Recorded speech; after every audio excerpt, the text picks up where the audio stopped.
And we, my friends, are live. Happy Sunday, happy Sunday, happy Sunday. Guys, I want to welcome you to our Sunday nights live where we are being empowered with Sharonda, talking about ways in which we can close the gap, enhance our lives and ourselves, and absolutely make a difference with closing the gap, okay? You are an amazing place. I'm extremely excited to have you here. You know who I am. I am your amazing host, Sharonda McDaniel. Today is a great day. We have went live a couple weeks ago with a gentleman and we talked about home ownership and it went crazy. It went so crazy we had to have him on for a second time on the show so we can finish this amazing discussion about ownership and really what is for real what's the big deal about ownership and really just how home ownership can change your life. We're here. I commit to you each and every single Sunday to help give you information that's angled and targeted to close the gaps. We know that closing the gap doesn't happen overnight, but it definitely starts to happen. And we see that change by sharing the information. So if you're here, remember to like, comment, and share. Stop getting all of the good information and holding it all to yourself. That is pointless. Don't be selfish, right? Let's go ahead and jump in as I'm going to bring up our amazing guest who's back for a second time, better known as the Everyday Landlord. He is Drayvale Taylor, author, landlord, investor, and rehabber.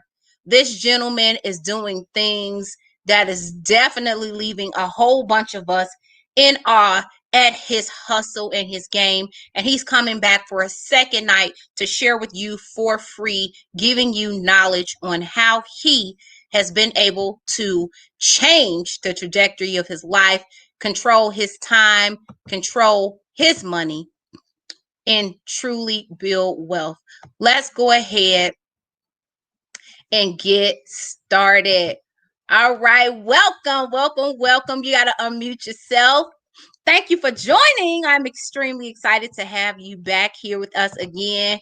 Go ahead and unmute yourself, please. Let's see. It is saying I am unable to mute you. There you go. All right. What's going on? Oh, nothing. I definitely appreciate you agreeing to come back a second time. I'm excited about this. Back by popular demand. I know, right? Let me send my check. You're going to send your checks to your people. Thank you so much, though, for joining. You should feel very special to be back by popular demand. Definitely ecstatic to have you a part of tonight's show. There are some people who probably missed our last interview. Yeah. So we were treated as such. Would you please do us the honors of telling us about you? What brought you into real estate that has you on here talking about how you went from one property to multiple properties with over $1 million in worth? Who are you? Who is Everyday Landlord? All right, cool. Everyday Landlord, grew up in Chicago, South Side. I went to school at SIUC. Got my bachelor's degree in electrical engineering. And then when I graduated in 2005, moved to St. Louis where I worked for the Boeing company. Got my master's in electrical engineering. And that's where it been. My passion for real estate just came when I was young. And we just, we lived in shelters. We dealt with the worst of the worst landlords. So my passion grew from there in terms of owning real estate property. Okay. Okay, that's dope. So I can see it. SIU. So you went from SIU to property owning. How's that happen? Well, it takes time, honestly. So when I graduated in 2005, I had my credit score was like in like the high 500s. I always knew I wanted to get into real estate, but I knew I had to get my credit together, and I didn't know anything about real estate. So from 2005 to 2007, not to mention my job would not give me, I had to get a security clearance because I work for the defense side of the house. So my job came and told me like, look, you got to get your credit together. You're gonna get fired. So Luckily, my sister at the time in Chicago, she worked for a credit collection agency. She said, Dre, this is what you do. Dispute everything on your credit report. Whatever they take off, just pay it all off. Do not take no settlements. And so that's what I did. I had 11 things on my credit report. I disputed everything. 7 was left on my credit. And then I just called each of them. I worked out a payment plan. So as I was paying them for the next 2 years, I was reading books. I was reading every Friday. I would leave work, go to Barnes and Noble, grab a book on real estate, and read it. My job was paying for my master's in electrical engineering. So I tried it and it worked. I had them pay for my carpentry license. So I went to tech school 2 nights a week to learn framing, laying tile, building staircase, drywall, mud tape, all that. So I was just preparing myself, studying and just preparing myself for what led up to, me back purchasing my first property in 2007. This is kind of where the real estate market was starting to, starting its decline. I found my duplex. The people who bought it for like $135,000. It was foreclosed on. The bank was selling it for $89,000. So I went in and I just offered I think we negotiated down to $77,000 dollars. They was gonna pay for home warranty and all that other stuff. It was vacant. And the day before we closed on it, the previous owners came in and they clipped the water lines. So we had no water in the building the day before closing. And so I went back to the bank literally the day before closing. Say, hey, and then they dropped the price down to $75,000. So $75,000. I had a credit score of 650. So the loan that I had wasn't an FHA. It was like a first time home buyer, because they still have some of these loan products out that pretty much crashed the market. And so I just had to bring 3.5% down. And so I had like $3,000 in the bank, and I had to bring about $2,800. So I came, put that down. I think my mortgage, taxes, insurance was like $550 a month or whatever. And that was July 12th of 2005. That's when I closed my first property. Okay. Well, that's definitely sounds like you went through a journey. So so really quickly tell us, before we do that, right? I'm going to have you tell us really quickly, you had that first property, but now we know we're talking about 30 doors. So I just want you to tell us really briefly about that. But before we do, you talked about some stuff, right? He talked about repairing his credit, definitely putting yourself into position to fix your credit so that you can go out and get that home, those things that you absolutely desire. It almost sounds like he's going to start talking about what I do. So for those who are listening, we provide an amazing service that helps you to restore and rebuild your score. There's actually facts and things surrounding how you are supposed to handle your debt and collections accounts properly. Reach out to me and we can definitely help you with that and help you on your own personal path to financial literacy, but most importantly, improving your credit. Just because you can go buy a home with the minimum credit score of a 6 something does not mean that you should. Okay. All right. Now, sir, would you please go ahead and tell us, we're talking about one door, right? One property to fast forward. I know you got some freedom numbers. You put an amazing testimony up when you shared this episode. We're up to 30 doors.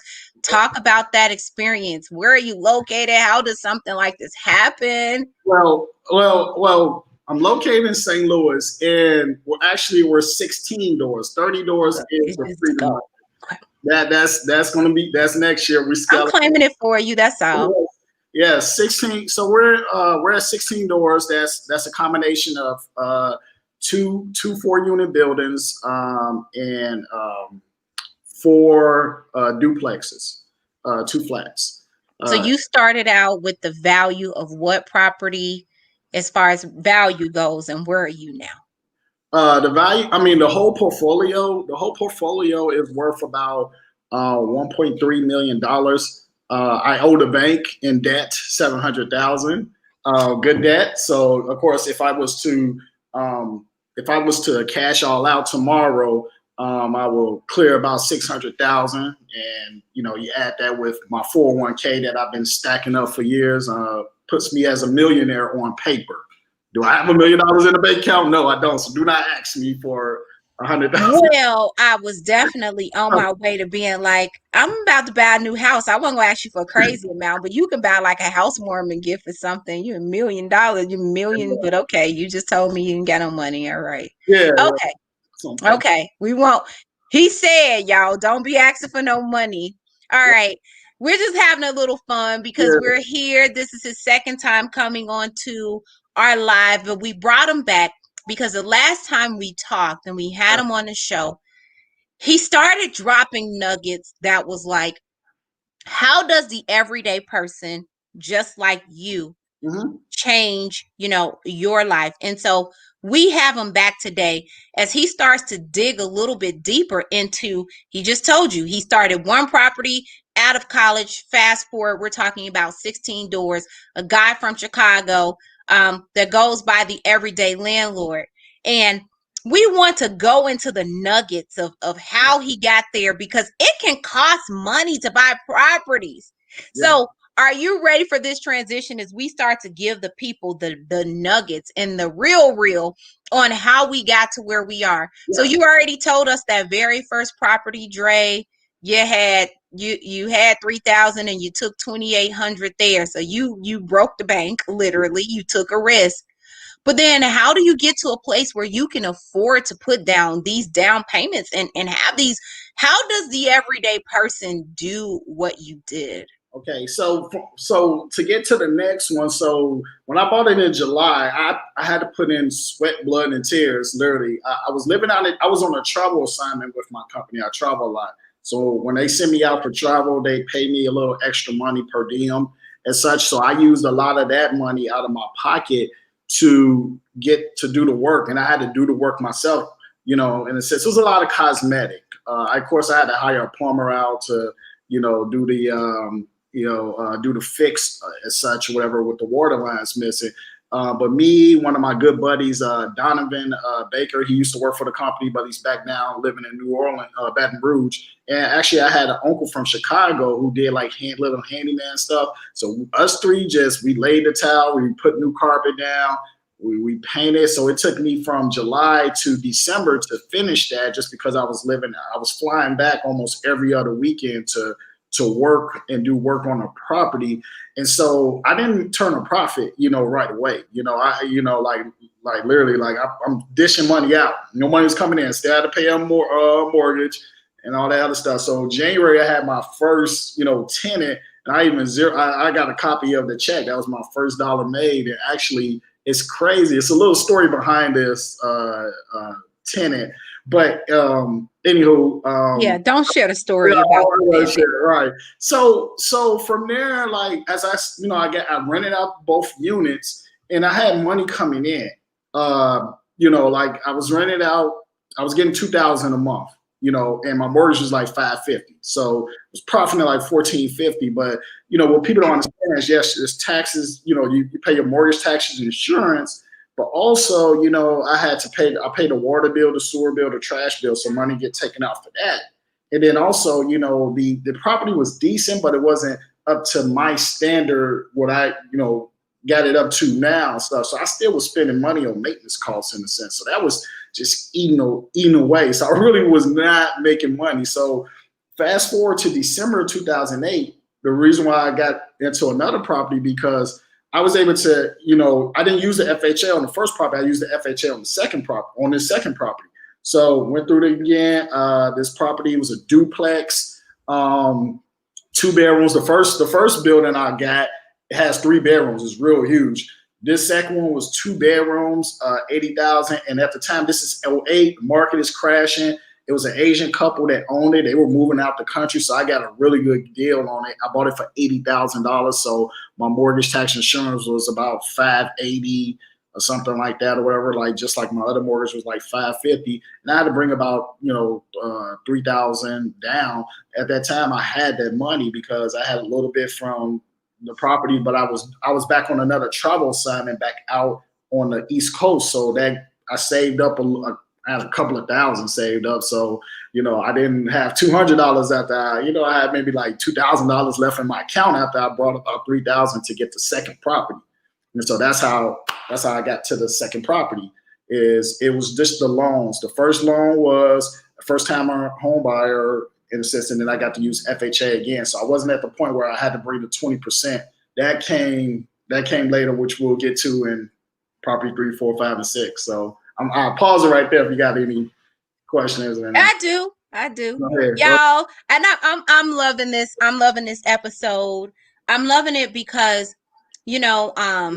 there's an opportunity to connect with somebody who has a ton of information, but we're treating it a little different because it is part 2. And we know that with our Mr. Dre, he is a great storyteller and he will tell you some stories. And so we're going to make sure he stay roped in because we had to bring him back a second time because we ran out of time before. We definitely have some questions in the chat. We have a question. I'm going to let you answer it really quick, but we're going to stay on topic. I believe this is someone who attended our first live and they want to know, how did you find the property deals?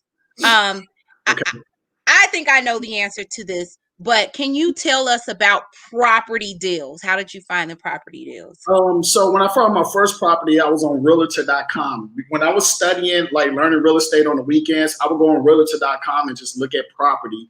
And I would analyze the numbers and all that other stuff and drive around St. Louis areas that, which I focus in on the south side of St. Louis, so to say. So it was realtor.com. I was out on the East Coast. I found the property.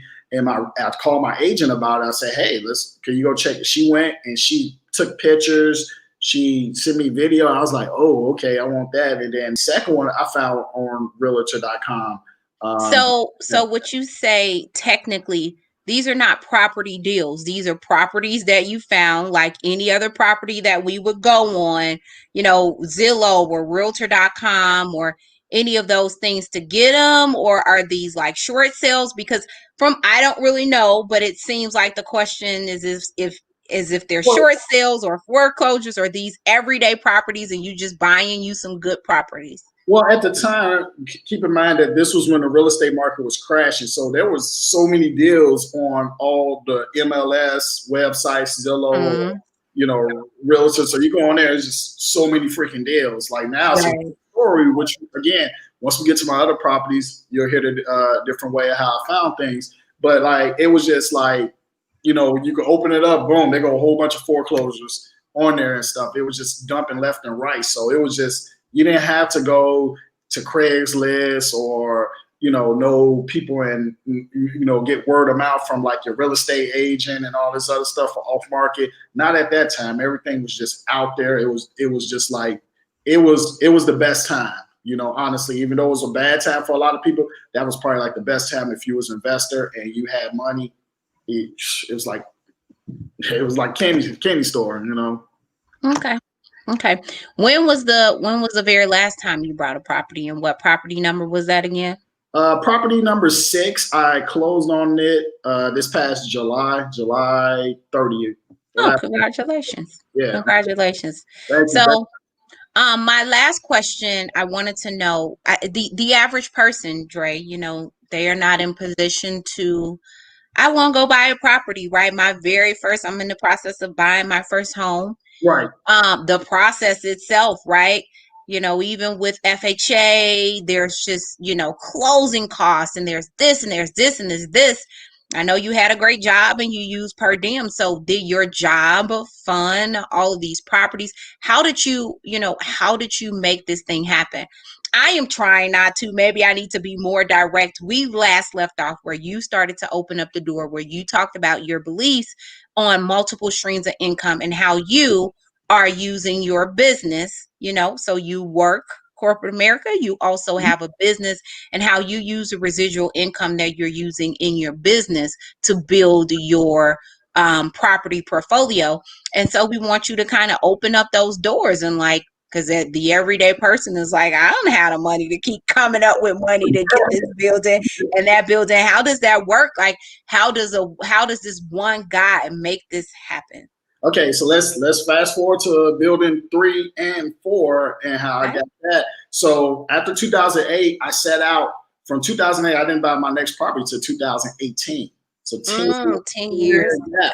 Amongst that 10 years, what happened was one, I came out of a bad engagement where I discovered that I was 120,000 in debt.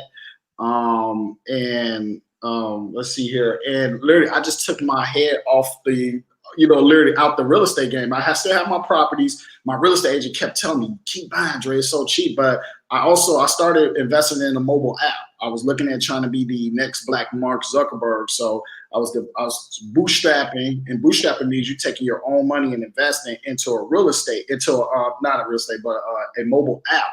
So Mm-hmm.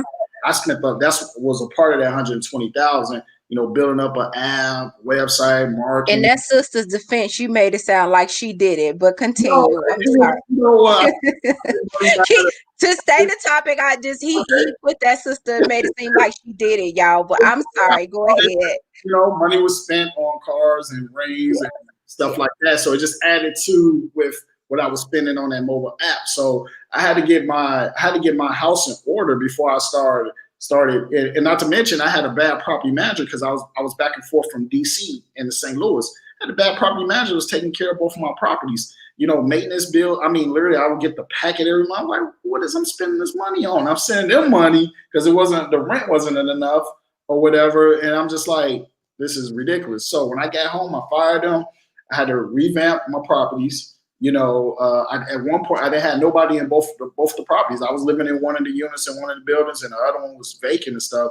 I had to literally put the maintenance back in. So I had to honestly, at that time, I remember I had to leverage a personal loan from my credit union to help me get these stuff in order. And then once I got the house in order, I put new tenants in there, so money was coming in, but I didn't have maintenance bills like that. So I had money staying in, but then I was paying off debt.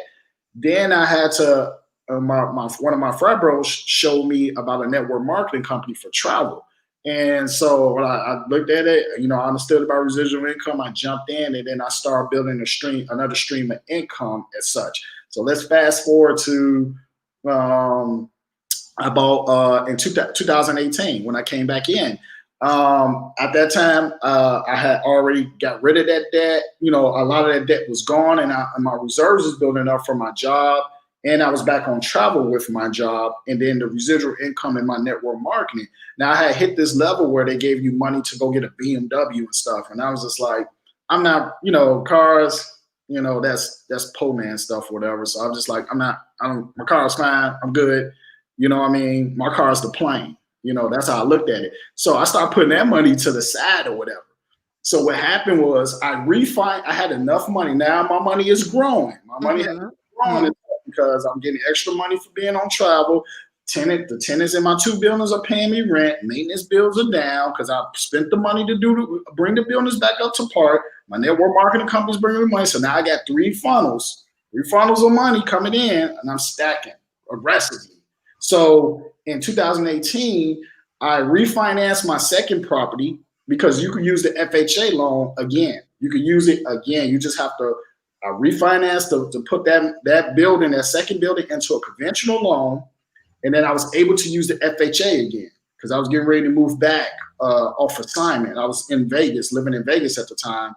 And so I used FHA for my third property. So with FHA, you only got to put 3% down.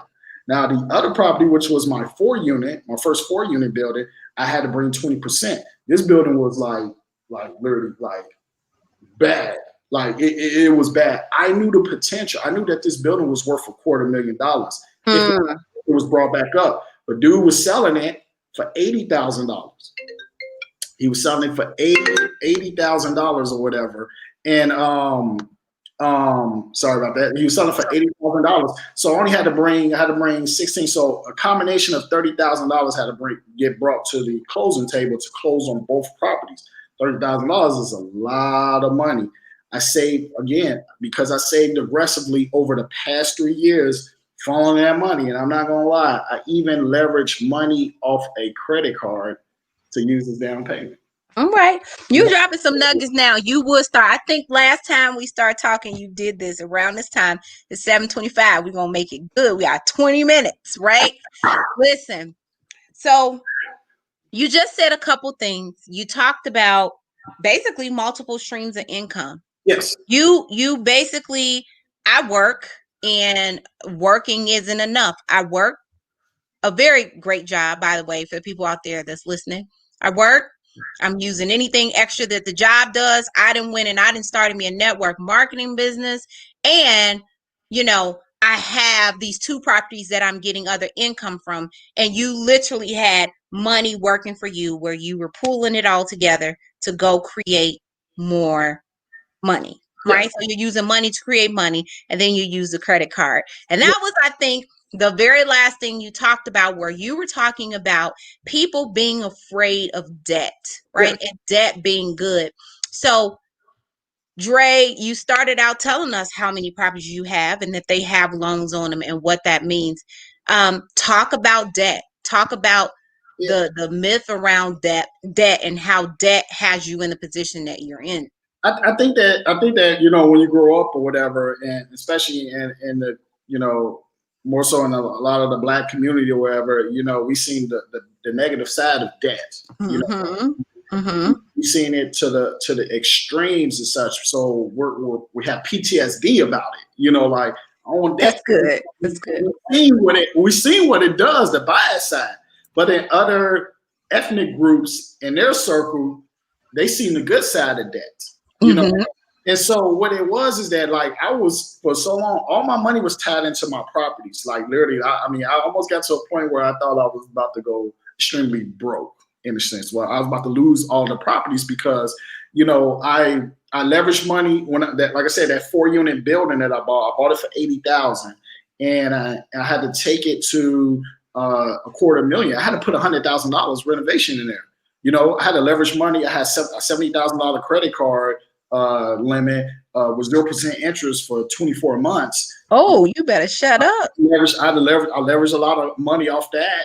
I got a personal loan from SoFi lending, which is peer-to-peer lending. They like a lending tree or whatever. They approved me over 100,000. I just borrowed 65,000. So I was leveraging money to increase into the property or whatever, which later on I refi, pull that money back out and pay those debts off. So I think we just saw the bad side of it. But when I started getting around other people, that had what I want, like my real estate agent, I call her my rich mom. Her and her husband are my rich mom and rich dad.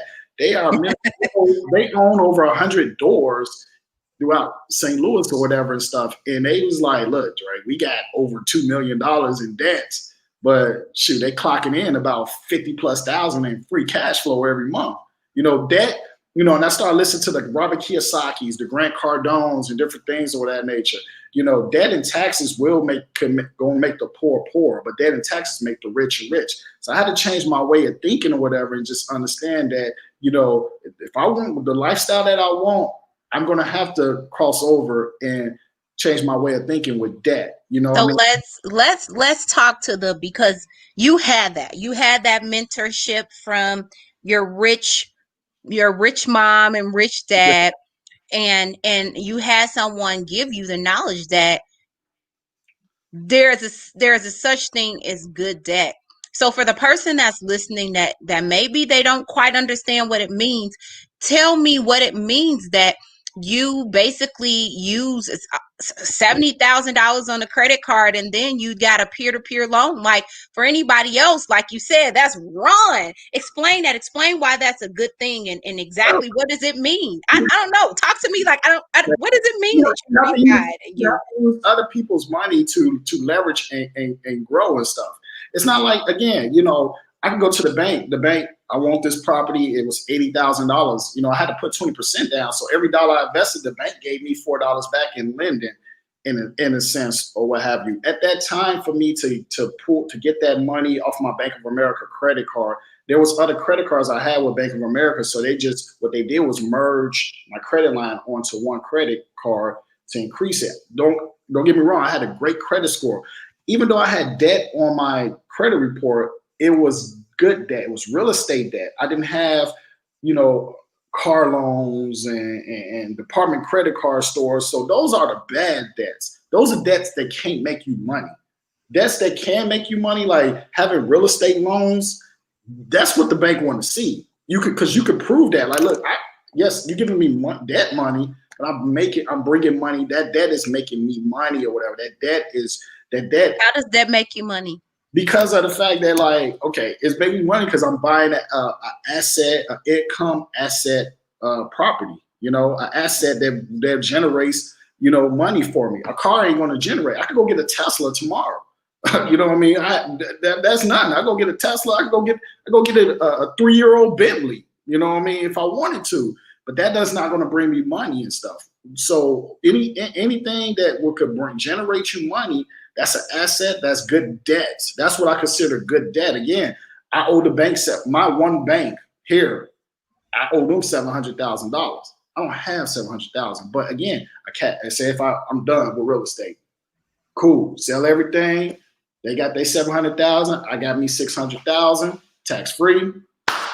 Good. You know, that came over time. You know, that's the debt that you want to have. So you're basically saying you got to spend money to make money. And in this case, if you're getting a loan from a bank, you get a property, really. So you're not paying the mortgage. Are you paying the mortgage, or is the property and the renters paying your mortgage? What's that? Real estate is like this. You're duplicating yourself. It's just like network marketing. That's why I love both of them. You know, you're duplicating yourself. So every month, every first of the month, in about a week, you know what I mean, in about a little more than 10 days, there's going to be 16 people cutting me a check. That's going to put in a check in my bank account. So then every 30 days, 16 people are going to work. They're going to deal with whatever they're dealing with at work and all this other stuff. And they one primary goal, they top priority is to cut me a check for rent. Sure. You know what I mean? Pay your rent. Yes, sir. Yes. So that covers everything and stuff. You know what I mean? And the relationships I have with my tenants, like and I said this on the last one, I didn't with the COVID situation. Not one tenant said, "Hey, I'm not paying rent." I had tenants that even paid more. What did the government do with the $7 trillion that they created? A lot of that went to what? They cut checks for people to still maintain a roof over their head and food in their mouth, which is what the money was supposed to be used for. You know, if you got a stimulus check, you know, some people didn't use it, but my tenants did the right thing. Housing ain't going nowhere, you know, and so, you know, that's just it. 16 people every 30 days. First part, rent. They got to cut the check to Dre. You just said something. You know, you've decided to build your wealth via real estate. Yeah. I know that last time you were on, you talked about having a portfolio in stocks, but you cleared it out. Why then did you decide to say, I'm going with real estate to build my wealth? Talk a little bit about everybody having a home. You just dropped the nuggets. You just said it, but some people have never heard it. So a lot of people are like, wait a minute, I got a Robinhood account. Tesla just did a stock split. You know, here's the deal. Real estate, I have more control over. Is the if I wanted to increase the rent, I can. I can increase the value of my property by maybe adding some more paint and, you know, putting some porcelain tile down versus ceramic. I have control. I have a little more control over that. Stocks, I do not have control over. I'm putting my money in hopes that this CEO does the right things, doesn't take money on the table, do the wrong things to run the company in the ground. And even in this aspect, do we even know that a lot of these companies are still going to be around? Is Facebook going to be around in the next 10 years? Don't know that. Might be something else. Might be something hot or whatever. So I'd rather invest in commodities. I invest in the gold and the silver. Those are things, you know, that my money is being focused on. Stocks or whatever. Nah, I kind of cleared out the portfolio. I don't have control. I'm giving my money and I don't know who's taking it. You know what I mean? The thing is, though, people want to here's the thing. You're going to get rich off stocks. You need to put 10 to 20, 30, 45, $50,000 in if you're looking to get rich in the stock market. 10, 20, $3,000 ain't going to do really nothing. But I could go take $3,000 and go get a property that's that first property. I bought it for $75,000. It got appraised when I did a refi at $250,000. Are you serious? The tenants paid think about this. The tenants paid the mortgage down to $50,000. So the property is worth 200,000. I mean, a quarter million. And I just put $3,000 down in the beginning. What the freak you gonna do that in the stock market? There are some people that will argue differently about the stocks market, and you can start with a small number, but this is definitely not what that debate was about. I just know that, or I don't want to turn it into a debate, I would say that, but the question was definitely geared towards people have different options and different ways on how they want to earn money, and build wealth. I'm going to say build wealth, not earn money, because that's bigger. People have their different ways on building wealth. And, you alluded to saying people always need a roof over their head. Yeah, you get better. Right? You get better tax perks. The government, you're solving a problem for the government, because if everybody was homeless, the government got to what? Provide housing, right? You know what I mean? But here's the thing, and that's my thing with the, again, like with the stock market, the tax perks. I don't get taxed on my money. You go cash in those stocks. You're gonna get something. You're gonna get taxed immediately. You're gonna get taxed. The government has more favor to us. I can go get a loan for real estate. Can't go get no loan. Tell the bank, can I get a loan to go invest in the stock market? Like security. But security. Yeah, real estate is just that, So you're solving a problem for the government, and that's why the government gives us the best tax breaks. They hook us up, in so many different fashions and stuff. So what does hook us up mean? Tax, well, the tax, a lot of the tax breaks and such. So many write-offs that I can have. Like if I was to sell the building, I can roll over that money into another property, 1031 exchange, and I have to pay taxes on it. There's you can't do that once you cash in stocks. You can't, well, you can take that money and invest in real estate. You got to invest in real estate. You can't invest back into the stock market and not pay the taxes. No, they're coming after that 30% tax gain. Real estate, no, I can defer my taxes forever. Okay. Okay. So you feel like there's higher favor in real estate and property ownership, basically. And I have more control. Here's the thing: I own 6 buildings, right? 4 of my buildings are within a quarter block radius. So I control my comps, because if an appraiser comes over, comp, I own most of this area. Comp off my property. I know that my comps are being attacked because I keep my properties up. I have more control. Not to mention, in a small sense, I control the dynamic in the sense of the environment of the neighborhood. I own more of the property. I put more of the right tenants over there. It changes things. You have more control. All right. So it sounds like you took the time to truly learn and research and build real estate. There was basically a day that you were like, I'm doing this. Yeah. And you figured out the tax game. So if you had to give advice to someone who is, maybe they didn't understand debt, or they're wanting to start to build wealth, or they want to get into real estate, right? And I'm using air quotes for real estate simply because there's so many ways you can go about it. Really, someone can buy your first property and you're living in it. It's still a huge investment.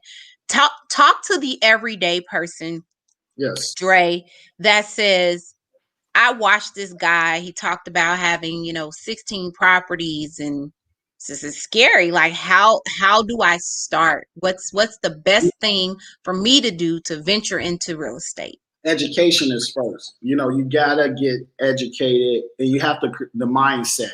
So like I did, I had to wait 2 years. So what I was doing, buying books, I went to carpentry school or whatever. I had to build my knowledge up about real estate because I wanted to do it right.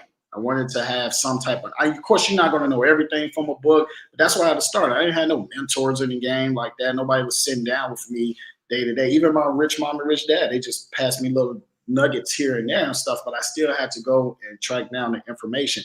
And then it's a patient. You have to be patient. It's not going to happen overnight. Like, honestly, you're not going to see you're not going to see the good money until you get to 30 doors. Honestly, even the Grant Cardones who, of the world, big real estate moguls, tell you, like, a lot of people got like 2, 3, 4, 5, 6, 7 doors, whatever. Yeah, the cash flow is good, but you're not there where you can, you're good or whatever. So you got to be patient in terms of scaling this up. So you got to build the patience, and you just have to build a mindset, because you're going to deal with a lot. You're gonna have to deal with a lot. Yes, it's heavy. Every day you could be like, oh shoot, I got all this debt on my head. If everybody stop paying tomorrow.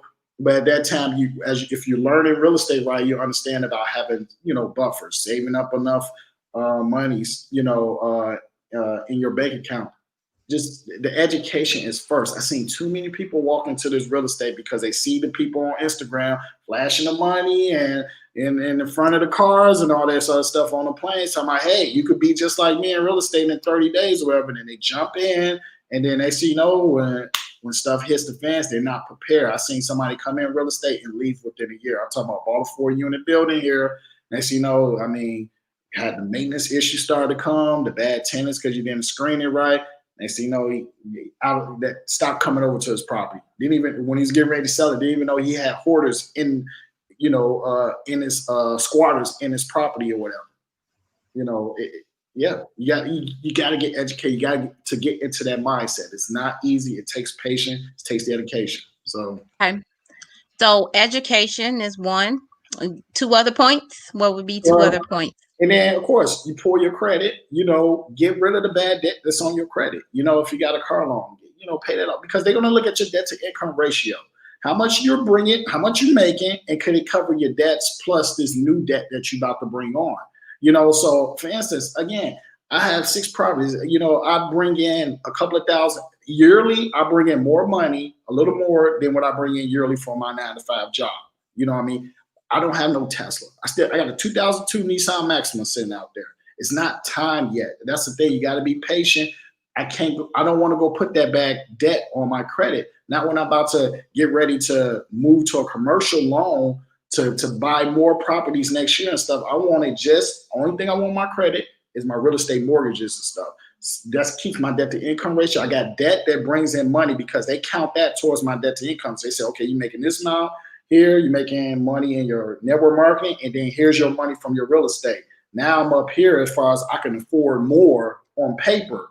But if I went out there and got me a nice condo, I live in one of my units. If I went out there and bought me a nice condo, 2 cars, a motorcycle, all that other stuff, they'd be like, man, you over leveraged. You got too much of bad debt. So get rid of the bad debt. Start putting up some money to save up. There's programs like NACA, NACA.com or .org. I can't remember which one it is, NACA.com. There's a good place to start. They go sit down with you, have a workshop, go over like your whole credit and get you prepared to buy your first property. They help you get your first property. So there's program. NACA is a great program out there because they make sure you don't get predatory lending happening to you or whatever. So that's a good place so you can understand how much you need to save up. And then you need to know, and then you'll be able to know what to do to get your credit together to get to that point. So education, credit, and then money. All right. Definitely some great points on tonight. As we go into the 2-minute mark, I definitely want to say I appreciate you for coming out. Building, we got to talk about. Let me finish that out. Go ahead. Okay, the fifth building, which was a duplex. It was mold in that property. I am about to do a gut rehab on that property, which is crazy bananas. Again, I used the money from my network marketing, put the 20% down. I got it for $60,000, so I had to bring like $12,000 to the closing table. I had that money saved up because I've already refied my other properties to pay off the debts. And so my 4th property, which I'm sitting in right now, I got from my rich mom and rich dad. I bought it from them because they're retiring out the game. They're selling all their properties, cashing out. So this is a 4-unit building. And again, I leveraged money off my 401k to put down payment and such. So that's money as well too. Why did I? A lot of people like, I wouldn't borrow. They let you borrow up to $50,000 in your 401k. You pay it back with interest. But here's the thing. Again, I'm going to make I'm gonna make more money off my own money versus the stock market. You know, again, stock market is only going to pay me about 6 to 9% yearly, playing conservative. Well, I borrowed about $40,000 to make this deal happen, and I bought this building for 175. It appraised already for like 190, so I already got equity coming in. But because of the improvements that I'm doing right now, this building is going to be worth $250,000. Now, stock market ain't going to increase it like that or whatever, you know. So that's, again, that goes back to like I have control, I have more control on, you know, on my stuff or whatever, and that's what I'm doing. 6 properties. Well, congratulations on all of your success. You've told us a lot. For the people who were paying attention, we started at 1 door all the way up to 16 and 30 as your freedom number. Yeah. Sounds like you definitely have a game plan on what you need to do. And so we definitely want to say congratulations to you and all of your success. People pay for this sort of information to get it and understand, like, what did you do? And you came back here twice to share with us. And so we definitely want to thank you, and we're extremely grateful. As we wrap, I'm going to ask you to hang out in the studio so we can close out. Again, thank you, thank you, thank you. Everybody is giving you a round of applause for coming out. Congratulations, and definitely much, much, much continued success to you. Extremely proud of you and all of your work to going out there and making things happen for yourself. Guys, you heard it. You heard it and you seen it there. He goes by the everyday landlord because he is the everyday person that saw something and he went after the information. Education and preparing yourself is absolutely key for any and everything that you do. Right? I'll say that again. Education is key for any and everything that you do. We often run away from education because it seems boring. It seems not fun, but you take the time that you need in order to get what you need. It creates some amazing wealth and abundance to you. This episode is brought to you in order to help you close the gap. Right, there's this gap and huge disposition of where we are versus where things are. We have to start having more conversations about building wealth and how we improve on ourselves. He just said to you that we don't have to be afraid of wealth. You can go out and get a loan on a building, put some tenants in it, use that same money that those tenants paid to pay that mortgage, and you still got a small profit that you're not spending, that you're saving, where you never spent a dime of your own money to create you even more money. He gave you some amazing nuggets. I hope that you were grateful. Glad that each and every one of you are here with me on this show. It's a blessing to be a blessing. And make sure to like, share, and comment. Bring people to the show where we're having conversations about us being empowered on things that we can do to close the gap, to build and inspire our lives. That is our time. You guys are absolutely amazing. Thank you for being here. You can find me everywhere, and this list is starting to grow. I'm extremely excited about this. You know, we're here on Facebook. You can find me on Instagram at empowered_with_Sharonda. We are on YouTube at Empowered with Sharonda. This has now been turned into an official podcast. Woo! You can find us on Anchor, Podcaster, we're in so many places. I will be sure to drop all of the links for you. Join in on the conversation where we are creating wealth. Pocket Cast, they're all starting to pop in. But guys, I am sharing information that is absolutely free, and it is the same information that everybody that we have talked to so far is used to create their own success. We will be here next Sunday, same bat time, same bat channel, and we are talking about insurance. Don't run away because that subject doesn't seem fun, because insurance can put money in your pocket too. You better know it. We've just been using it all wrong. I will see you guys next Sunday. You stay blessed, be safe, and God bless you.